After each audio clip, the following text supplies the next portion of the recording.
Welcome student to the very first class of computer. Today we will be starting our first chapter, that is evolution of computers. Okay, so before starting of the chapter, you can subscribe of the channel so that you can get the latest notification of the updates. Okay students, so let's get started. Student, the word computer, it is being derived from the word compute. Okay, and what does compute stand for?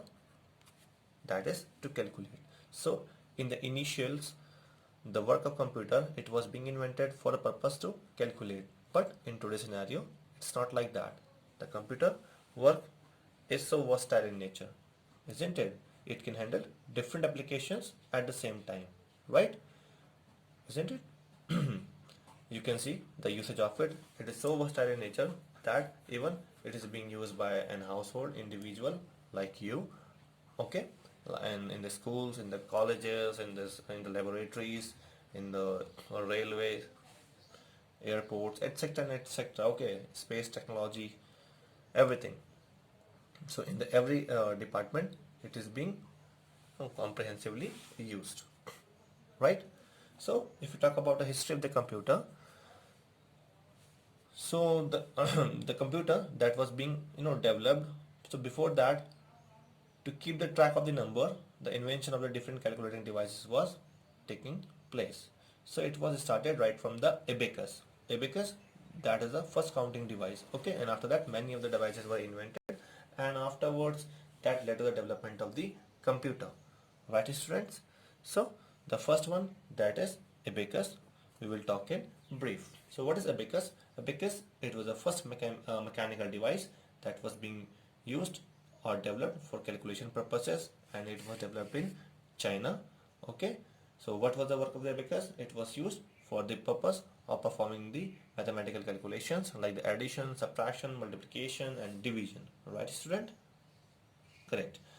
So how does it look like? It was a wooden frame with rods, and rods for having the beads. Okay, so the frame was divided into two parts, upper part and lower part. Upper part that had two beads, okay, and the lower part that had five beads. The upper part, that was called the heaven, and the lower part, it was called the earth. Okay, student? Correct. So next is Pascal's calculator. So how does this Pascal calculator come into existence? So a French mathematician, okay, that his name was Blaise Pascal, he invented the adding machine that was called the Pascaline or the Pascal's calculator at the age of 19 in the year 1642. Alright, students? So how does the Pascaline work? It works by using the gears, wheels and the dials. Okay, so the numbers that were being displayed by rotating the wheels, it was capable of performing the subtraction and the addition. Okay, so by rotating of the wheels, okay, the calculation can be performed, and this principle that it was being employed in many of the mechanical calculator afterwards. Next come the Leibniz calculator. So in this, a mathematician Leibniz, okay, he improved and worked on the Pascaline. Okay, he was a German mathematician and he worked on the Pascaline. And after that, working on it, he improved the Pascaline machine and termed his own device as a Leibniz calculator. So what does the work of the Leibniz calculator? What it can do? It can, apart from addition and subtraction, the Leibniz calculator, it can perform the multiplication, division, and also it can find the square roots. Okay, students? Okay, right. After that, now next comes the British mathematician Charles Babbage, whom we call as the father of the computer also. Okay, so he invented a working model of the super mechanical computer. Okay, and that was called the difference engine in the 1822, and analytical engine which he invented in the year 1833. So how does it work? The analytical engine, that was having 5 units. The first one is input, output, store, mill and control. Okay, first, second, third, fourth, fifth. Input, output, store, mill and control. Okay, so all of the units, they were as if like the modern computer, okay, and all the computer which are used nowadays. So what was the work of the store? The work of the store was to store the data, and mill was used for calculating. Okay, it was a calculating unit, and control, it was supervisor. Okay, it supervises all the units. Okay, students, correct. Now next is Boolean logic. Okay, so in this, an English mathematician whose name was George Boole, so after realizing that the mathematical problems that can be solved by reducing, okay, by reducing them to series of questions, okay, so either they could have the positive answer or they could have the negative answer. So what he did was he reduced them and he linked them with the binary number system, okay, and that represented in the form of, you know what is binary system, in the form of zeros and ones. So he represented them in the form of, if there is a positive result, it was represented by 1, and if it is a negative result, it was being represented by 0. Okay, so in the theory of Boolean logic, it became the fundamental principle for the design of the computer circuitry. Okay, in the computer circuitry, the Boolean logic became the fundamental principle. Right, students? Now next is tabulating machine. So student, in tabulating machine, how does it invented? It was being invented by the American statistician. His name was Herman Holrich. Okay, so he invented the machine that was a tabulating machine, and what it can do, it was capable of reading the data, processing it, and then giving up the desired output. Okay, and the input that was being provided to the machine, that was given through the punched cards, right? And the punch cards, they were used so as to record and to store the data or the information. Okay, student? Now next is Mark 1. So a primary engineer who worked in the IBM, and his name was Howard Aiken, he developed the first automatic sequence controller. Okay, he developed the first automatic sequence calculator, and its name was Mark 1. Okay, he invented it in the year 1944, and this was capable of executing the long computations, and that too automatically. Okay, automatically. Right, students? Correct. Now next is ENIAC. What does ENIAC stand for? ENIAC stands for Electronic Numerical Integrator and Computer.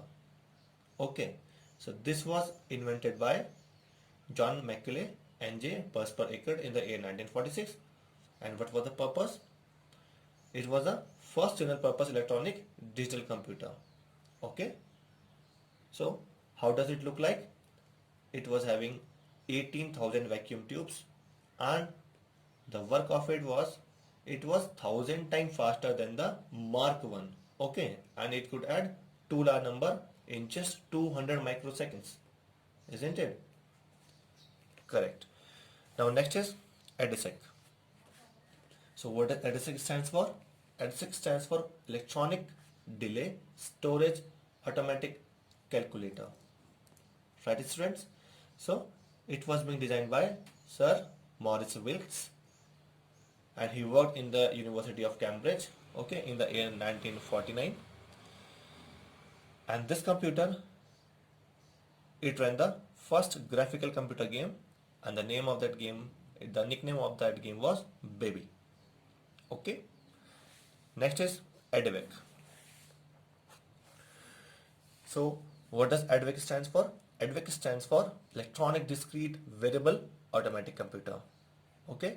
So it's a kind of a computer that came into existence, a modern type of computer. Okay.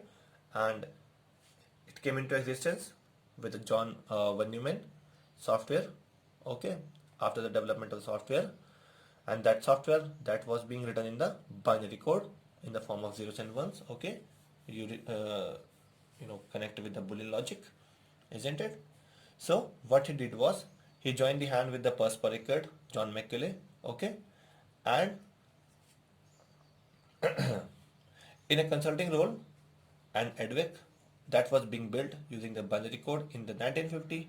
Okay, so ENIAC, it was the improved version. Okay, it was improved version of the ENIAC.